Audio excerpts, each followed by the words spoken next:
Welcome to Across the Ring. My name is William Mayhem Michaels. And this is the scientist, Carl Schupfer, and today we're here with Evil Dysfunction. Welcome to our show. Yo, how's it going, guys? Thanks for having me. Absolutely. So, Dysfunction, before we get started, why don't you tell our audience who you are and what you do? I'm a Wisconsin-based Midwest pro wrestler slash brawler, hardcore deathmatch guy. I've been wrestling for the better part of 23 years. I've traveled the entire country. I've wrestled for numerous big promotions. I've pretty much got to live my dreams before I turned 40, which was kind of cool, but also leaves you in a spot where you don't really know what to do with yourself. But I'm also a promoter of wrestling. I like to help young guys get better, and that's like a big part of my promotion is young guys, like giving them a spot where it's not as stressful as some other places where they can kind of be free and have good matches and develop themselves. So different things like that are big parts of who I am as a wrestler. Taking it all the way back to the beginning, how did you get first introduced to wrestling, as a fan? My dad turned me on to WWF when I was a small 1 year old, 2 year old. Hulk Hogan was my dude. Still is somebody I like a lot. At one point, I didn't care for him in TNA, but my dad was probably the biggest influence on me on watching wrestling. He used to buy me the LJN figures, stuff like that. So he was the number one for wrestling in that. Um, used to get like Coliseum videos from like video stores too. That shit was cool. We also had a black box back in the day. I don't know if you know what that is, but he Oh always yeah. knew kind of like people like that, where he would pay like $100 and you just get this box and hook it up, and then it was free pay per views all the time. So that was good.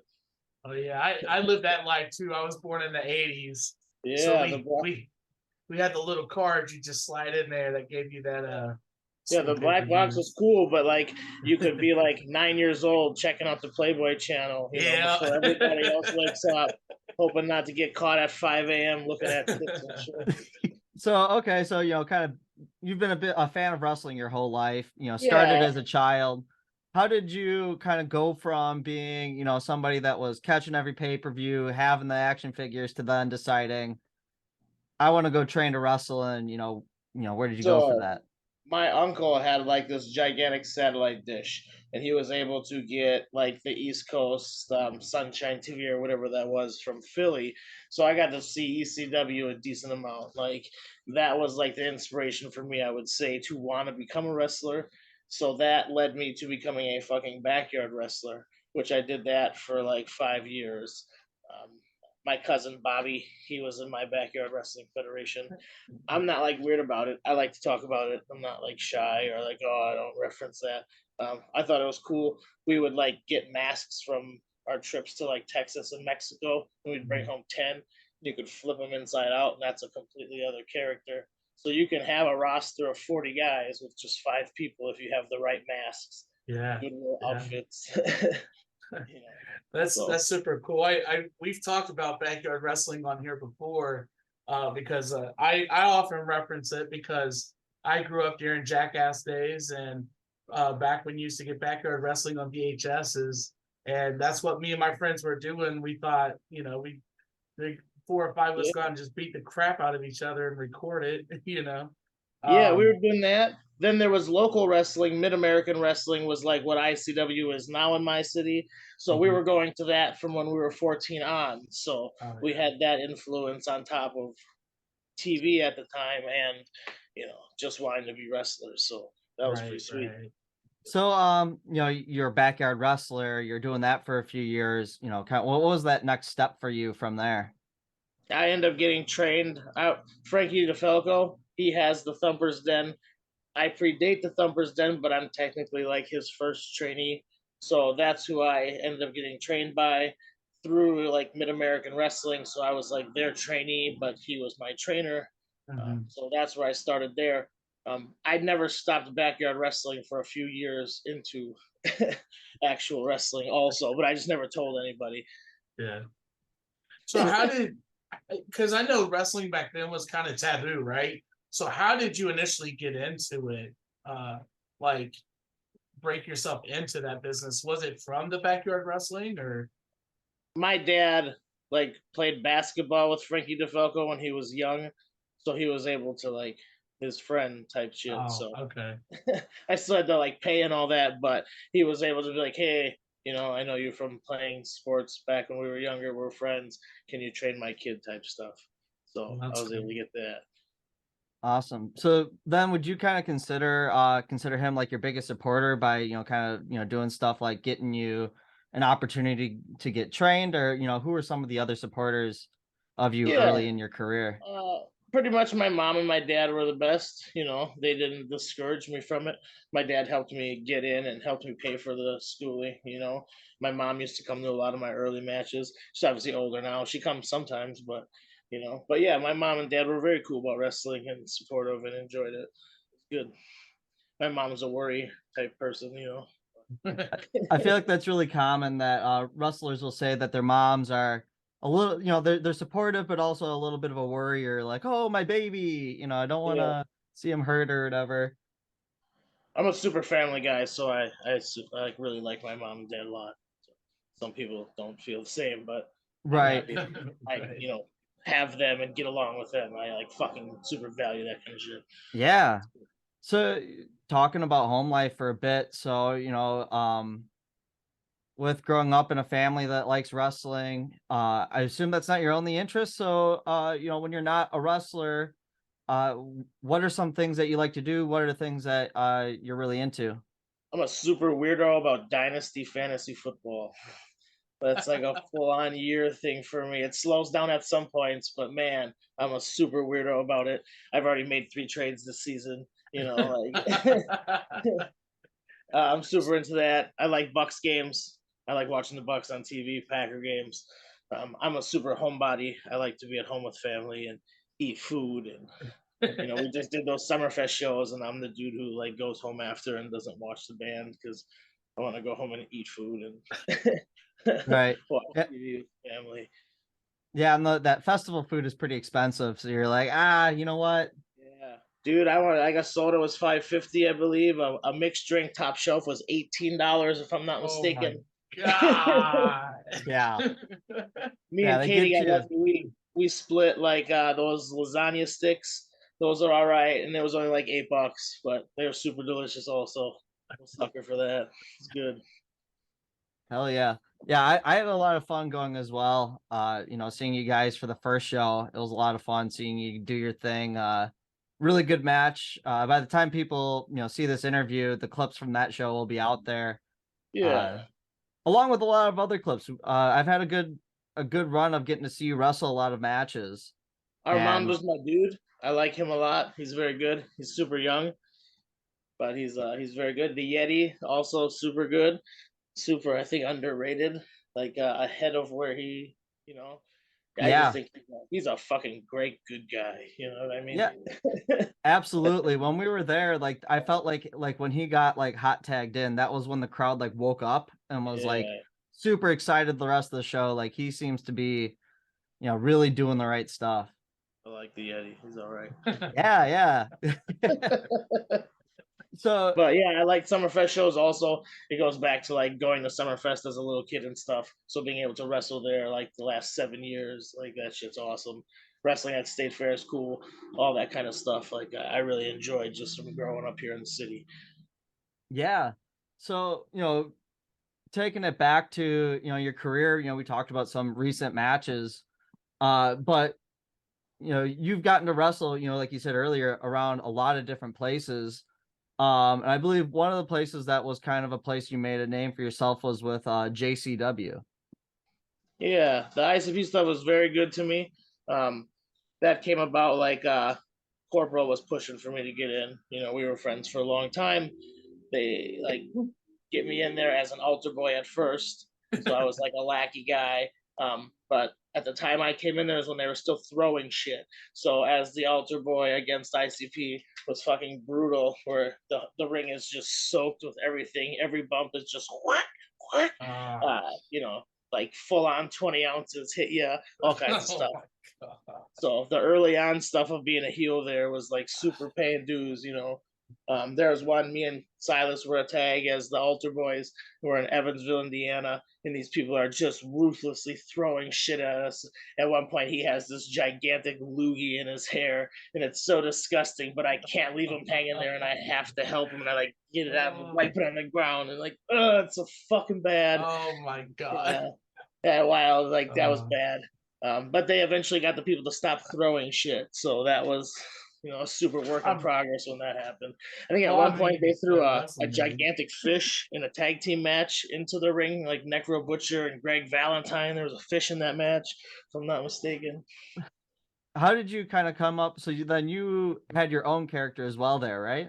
Violent J came up with the Weed Man and then told me to like figure out clothing, mask, and stuff like that for it. So Oh my he god. gave like the original idea, and then I just, pretty much it's myself, Dysfunction, just with like green stuff on and a mask. If you really look at it, it's like, oh yeah, it's uh, the same fucking gear. you know, they might have got him to quit throwing stuff at the wrestling matches, but poor Tila Tequila found out that they were going to keep throwing them on stage I was in the there for that shit. performance. That shit Oh was my god. wild. That shit was Yeah. crazy. Oh my gosh. It's been a long time since I think I watched like any of the ICP stuff, man. I was a fan back then. It's been years though. Um, but you mentioned Evansville, Indiana, and Evansville is like one of my old stomping grounds. I Coliseum. yeah, and I used to be down there all the time. But being with that crowd, how did that prepare you for what you were about to get into, So performing wise? the ICP stuff that would came probably like 8 to 10 years into wrestling for me, or something Okay. like that. So I Mm-hmm. had already been my like early on from Mid American. I started wrestling for IWA Mid South, so that was like I started doing that a year in, and that's Mm-hmm. where I like got some notoriety. So to say, like I guess you would say, King of the Deathmatch stuff like that. Yeah. Working there enabled me to like get out to CZW stuff like that. So So Ian what was that like, saw this. kind of cutting your teeth and in those early promotions there, doing King of the Deathmatch stuff, what was that like and how did that kind of come about for you? I just got booked from Ian from doing, Carmine's. He was booked there, and he was the type of guy who would use young guys. So I mean, it's a $15-20 a match deal. It's 6 hours away. I was hopping in a car with Adrian Serrano. My second IWA match was against Bull Payne. I was super scared. I thought I was gonna get the shit kicked out of me. I thought he was like legit mean. In the locker room, you don't swear enough, kid. Oh, I'm sorry, Bull. Right before we're going out, you got a gig? No. Oh, what the fuck? Don't worry, just hit me with the tube anyways. I fucking grab a piece of glass and, you know, fucking 18. Stuff like that. It's like good shit to like build character, you know. But early on in wrestling, it was just getting the shit kicked out of me for the better part of like 3 years, 4 years. Like the beat up dummy, stuff like that. Do you feel like there was like any like big highlights for you at that time? Like if someone is learning about you for the first time, what would you say are like the big accomplishments you made during that early run there? I was wrestling dudes like Colt Cabana and Chris Hero and shit like that. So just being an Wow. IWA Mid South was probably real big for me. Ian like was always bringing in like good people all the time, So you're able to like do camps before shows, make certain friends. So those first 5 or 6 years, that would probably be the best.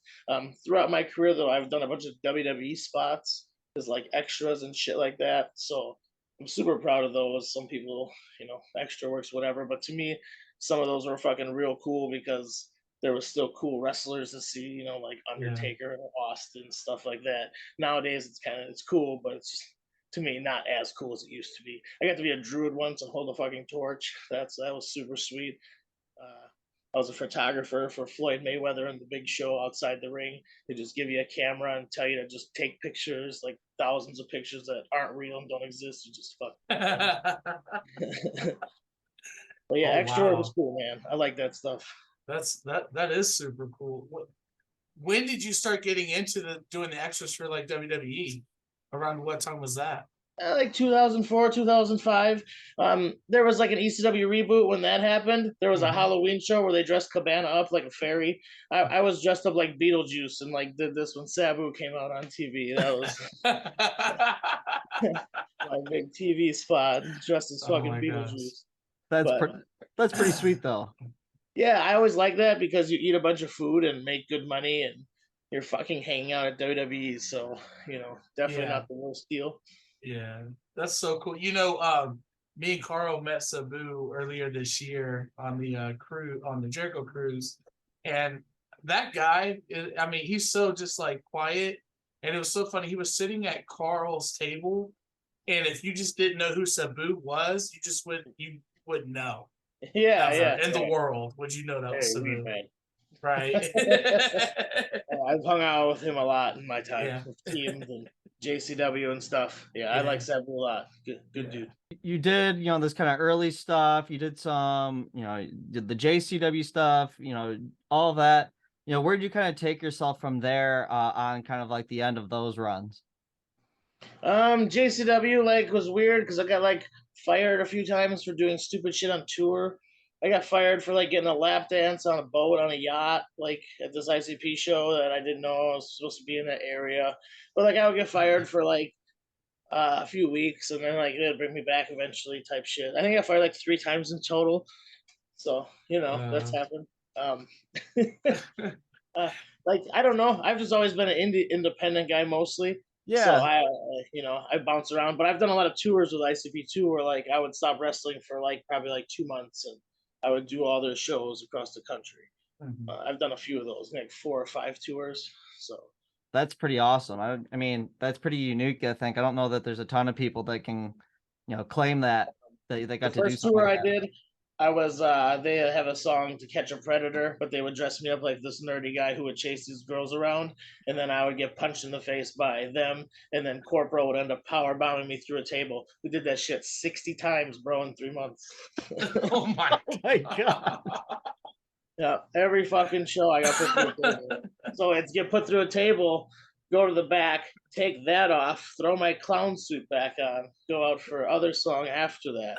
That shit was wild. I was a clown and zombie also who would dance and spray Oh my Fago. god. So That's incredible. I think that's really cool stuff. Like that, those kind of memories are so unique, you well, know. that was my favorite musical group when I was in high school. So I pretty much like got to work for them and live with them on a tour bus. Fired by one of them. I got kicked off Violent J's tour bus during an airsoft war because I made it look too real and ran out of the bus with like mask on, fucking airsoft. I think it was Memphis or something stupid. And he's like, "You're off the bus," blah blah blah. And then I went to Shaggy's bus and never ever went back to his bus again because Shaggy's was just way cooler, man.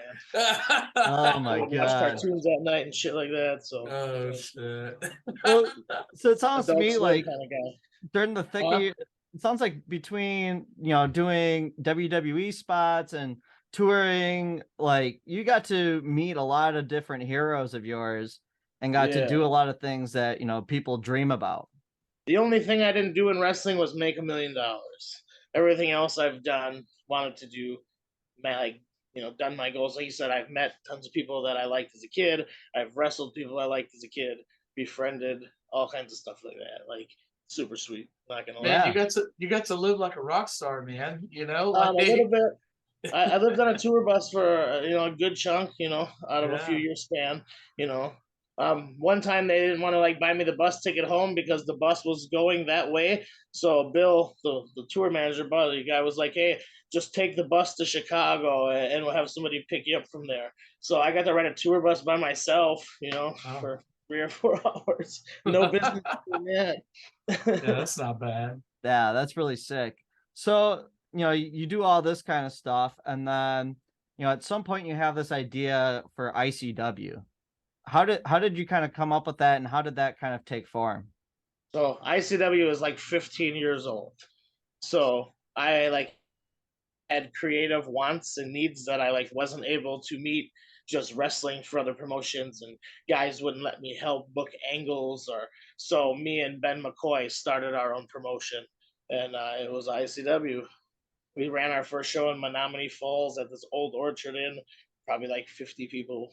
You know, that shit was a struggle for a lot of years to Yeah. turn it into like a successful brand. Like, man, early days were rough, but like I said, I just wanted to like book stuff and do angles, and like you can't Mhm. do that when other people have their shows because nobody really wants to let other people fucking book their shows. You know, they're paying for it, so Right, Right, we started right. right. doing our own stuff. You know, we've talked to a few people from Milwaukee, and a lot of people give you credit for, their careers in one way or another, whether it's a certain idea or a certain character, even just like the opportunities that kind of come from that. Marman, for instance, he, talked about how you gave him the idea for his entrance. Yeah, yeah. You know, Actually, like the whole like he was the Super Mario character, so we ended up doing an angle where he got that shit like ripped off of him and stuff, and he came back as like Mario Andrew Crivello and more of like a jock franchise type, character. Mhm. And then he's morphed it into what it's become. But yeah, I really like that song, and was just like, hey, dude, use this song. And then that happens. Brock Hall. I like picking songs for certain guys. Sometimes that shit just works, and it's just good. yeah, no, I Yeah. think that that's really cool, like, giving people opportunities and like, you know, being really creative like that.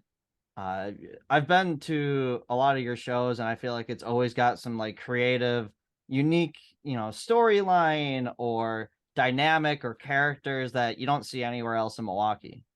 I'm a big fan of doing a lot of different stuff. If you Mhm. notice, like the show is not the same old shit. It's always like it's mixed up. I'm not explaining it, but like our shows just aren't boring, man. You eventually Mhm. catch like a pane of glass randomly here. You get doors, chairs here. Not every match is like hardcore. You still get out of 8 matches, you're getting 6 regular matches and maybe 2 hardcore-ish death matches. But I like the mix of it. Flows are good, like not Yeah, having shows go too long, like I don't know. I like certain things about how you present it. yeah, yeah, and I think it's cool that like you've had to work with a lot of different venues over the years. You had a really cool run at La Pica. You had your run with the American Legion in West Dallas for a while, and now you're at the DeBar. I feel like every time in your new location, you have like a new vision for what you're doing. Yeah, it's just like I've been super lucky with venues also, like that Legion place, like they eventually they closed for a little bit, but then they like remodeled it and it pretty much lost like room for 100 people. So it's still a nice venue, but I'm glad we moved, like I really like the bar. I like the owner. I like dealing with him. He loves us. It's a super mutual love fucking happiness there. We always bring in good crowds, stuff like that. Yeah, I think La Pica had a really cool charm to it. I have a lot of great memories at that venue. But Yeah, I feel, here at DeBar, like every time that we have footage from it or photos from it, like every match just looks incredibly cool. Yeah, yeah, it yeah. does. It's a good feel. It's almost like La Pica, but it's like bigger and like more spacious. Little like La Pica did some work where they like made the locker room even smaller. I don't know if you noticed, like Marman shows have flipped the layout now, where the locker room's there, and Right. so they did some different remodeling too, where it's smaller. So once again, it just kind of benefited us to be at the new spot. Yeah, that makes a lot of Plus, I sense. like that spot, man.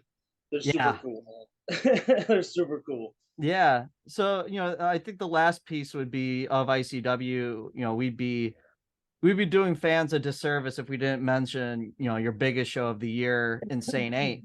Tell Yeah, us man. about that, and how did that kind of come to be? The first Insane Eight was fucking trash, actually. It was like, because it wasn't, we weren't thinking of it what it was going to be, today. But when we first did it, like it was like a chairs match or a kendo stick match. There was nothing wild. I want to say Justin Dredd won it, like a super wrestler guy. The first one, maybe even two were kind of like that. And then once we had this other building like on the south side of Milwaukee, we started to kind of like up the ante, I guess, with it, and then it fucking turned into like almost an entire day festival of deathmatch wrestling with barbecue burgers, all kinds of stuff you can buy, booze. The Elks Lodge is great. That whole outdoor thing is like awesome. I wish we could get an aerial of it. It would look sweet. Yes, There's yes. usually like 300-ish people there. There's that barbed wire trampoline, the scaffold, I just the mean, whole like layout of it is fucking cool. You Carl, know, don't you know a drone guy? I do know a drone guy. You sure do, and he's a wrestling fan. I'm just oh, kind okay, of nice, kind of nice, putting that nice, out nice. there, you know. Yeah, if you're in town for the Insane Eight, Yeah. Oh, Right. so I'm going to be in. Right. I'm coming up. Will I be Yeah. there for Insane Eight? So, Yeah. so the big thing is that my bachelor party is the day before Insane 8. So I'm Oh, okay. basically guilting people into stay in town and come see your show, whether they're a wrestling fan or not. And so Will's coming to town for that, and we're gonna make a day of it It's for gonna your be my first show. Milwaukee show, man, That's live. I'm even like it's excited. even an early show too. It's a 4 p.m. type deal. There's a Yeah. VIP show at 1, but that's like a whole early day where the whole pay per view everything's over by 7 o'clock too. So Yeah. Sunday Yeah. shows it's I different love timing. the fact that you do it as like a 2-show day. Like it's really cool. For the people that, like myself who can never get enough of wrestling, getting Yeah, back-to-back shows of 2 different things, like yeah, really can man. make a day. It's hard, like, because I have a whole roster of dudes, and Insane Eight is pretty much 6 or 7 guys I don't book regularly. So all my guys are kind of on the outside looking in on one of the bigger shows of the year. So I started adding that early show so I can have a ICW show for them. Just group it in with everything. So it's been working out. I like it. Yeah, and Carl got me onto last year's Insane Eight. I watched it on Fight TV, Oh, and nice. man, I don't, I don't know who thought of the trampoline with barbed wire, but I'm not going to say too much about it because if you guys want to know, go watch it. That's just how I feel about it. Jump on Fight TV, go look for Insane Eight ICW Milwaukee, and That I tournament promise you was won't be very good. disappointed. Eric Dillinger was his breakout, tournament type Ah. moment, I was a but fan, Dillinger fan for sure.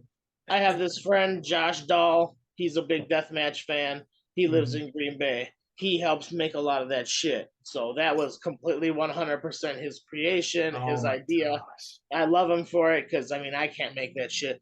But man, he makes me awesome stuff every year. He's made the sheet of glass with the board of cans on it, like all kinds of stuff. We were talking about the board of cans too, weren't we? Yeah, Yeah, so yeah. Josh Dahl's good, man. Yeah, he's good. He Oh makes good shit. man, I have a Yeah. good crew of guys who help make stuff.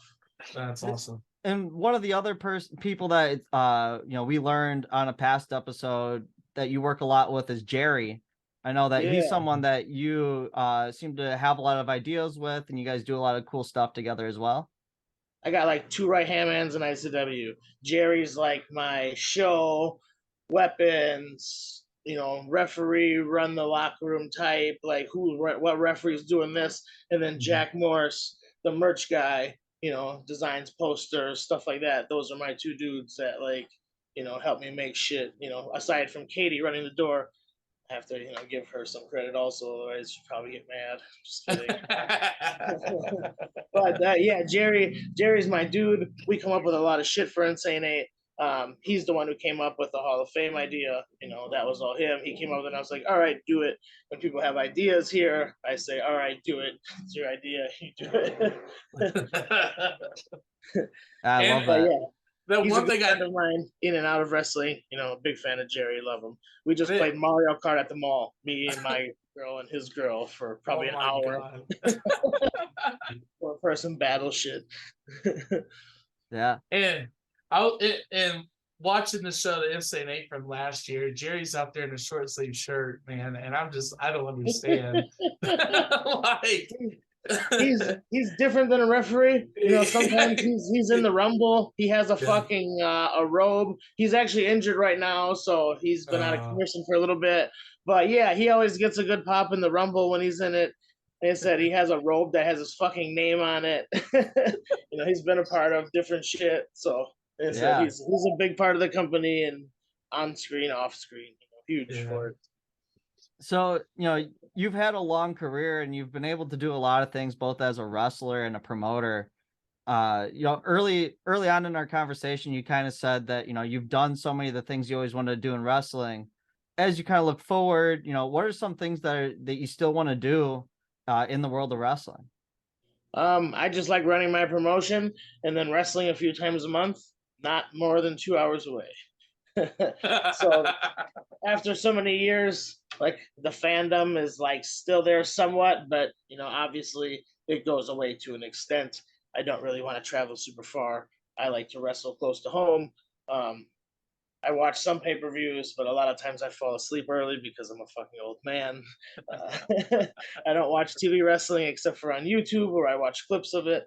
So, like at this point, I just really enjoy running my promotion, helping the guys here in Wisconsin get better so they can move on to do other things if they choose. Otherwise, just be better here. And then, like I said, wrestling, a couple times a month. It's Yeah. still fun to me. You know, uh, Yeah. I wrestle a lot of my friends too, so that's like a super benefit on top of it. I'm not wrestling people I don't really know, or not that that's bad, but it's fucking easier when it's all your friends and you have a good time. Yeah. I think the last thing I really want to ask about is very recently you had a chance to wrestle over Memorial Day weekend, and that was, you kind of had a special match. You want to talk about that? With my kid, right? Yeah. Yeah, he's so my family is big in wrestling. My cousin Bobby, he's a wrestler. My sister is a manager. Val's significant other is a wrestler. Ex-husband was a wrestler. So we have this like Heart Foundation type Milwaukee thing going on. So my son really likes wrestling too. He's been training. We got to do a match where he had his first match where we tagged. He's not exactly ready for wrestling yet, but I was able to like finagle that he come do it. And yeah, I think he did really good. Um, I think it's cool he likes wrestling, but I've told him that I prefer him to get a good job and like make money and have a family before like worrying about wrestling. Like if you want to wrestle and do it full time, cool. But I think the other ladder is a better choice. I think wrestling as a hobby is good for him. But whatever he decides to do, I support that shit 100%. I would never be like, you gotta be a wrestler. He has a good job now. So I always tell him, hey, man, just keep trying to get promotions. You're young. You can bank fucking money. You can buy a house eventually, get married and have kids. And I think that's cooler than being a wrestler. It's different. Like when I was 18, I would have told you, no way, I'm a wrestler. I'm gonna fucking party, do whatever. But obviously, a mistake I made was doing that. I wouldn't say a super mistake, but like it was either live your dreams or be a responsible adult. So now I'm 40. I'm still living my dreams, being a responsible adult, but think back and go, oh, fuck, I should have been responsible like 20 years ago, 15 years ago. So I try to preach that to him where wrestling's always going to be there. Do it as you like it, but don't force that shit if you don't want to, man. Yeah. I'm not a pro wrestler, and I'm in the same spot you are. Man, I should have took shit more seriously when I was younger. Once you get to be 40, man, you look back and you go, this was cool, this was cool. I'm could have 30, fucking I'm did better. 36. I'm right there. I'm just right on Yeah. your coattails. So But yeah, he's good. I like what he does. He works hard at wrestling. It's just I don't pressure him to, hey, you got to do this. Yeah. No, that's really cool that you kind of balance it where it's like you got to have a really cool moment where you guys got to wrestle together, but you're also, giving him this guidance of, where to go in life and, taking your own lessons as, someone that had a pretty significant career in wrestling and being able to kind of pass that forward. I think that that's really cool.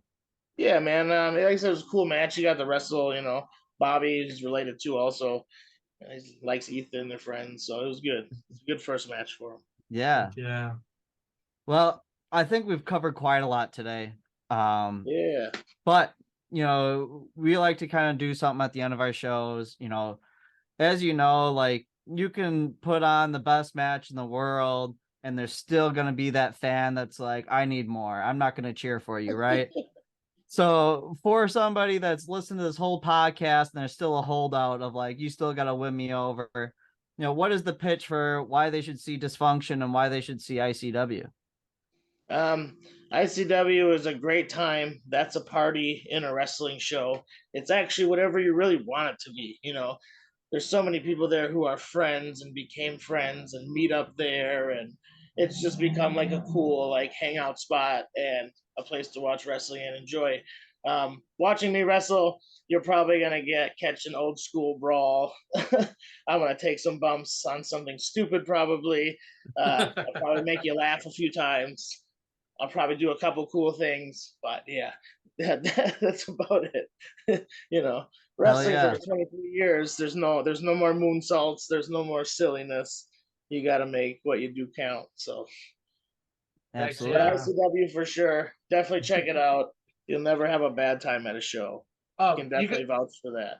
you want to go ahead and spit out the date for the Insane Eight, again, so everyone knows. Yeah, that's gonna be August 20th. That's a Sunday, 4 p.m. You can order that on FITE TV. It's not up yet, but you know we work with IWTV. But if you have IWTV, also there's a plug for them. It's like $5 or $10 a month.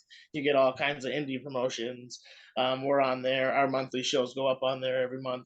That and then yeah, ICW Insane 8. If you want to see an old Insane 8, they are also on FITE TV. So Awesome. that's it. And what time are both your shows? Again, just to kind of let everyone So know. like the Insane 8, you get a VIP all day pass just with your ticket. So there's a 1 p.m. show that goes to about 2:30, 2:45-ish. Then we let people, you know, for the Insane 8 in. There's a VIP bonus hardcore match. And then if you want to take a photo with the 8 guys in the tournament, that goes on about 3:15. Bell time 4 o'clock, runs till about 7. We got a 3-hour window for pay-per-view. So we got to try to keep it fucking tight. Keep it tight, yeah. That shit tight. If you ever notice, we have very efficient, fast ring crew. They get that shit fucking cleaned up and then reset up real fast. That's a fucking hammer home goal every year. Is yo, that fucking setup's got to be quick. We can't drag on that shit. Right. Well, guys, that's everything we got for you today. Dysfunction, I do want to go ahead and take the time, man, and tell you thank you once again for coming on the show.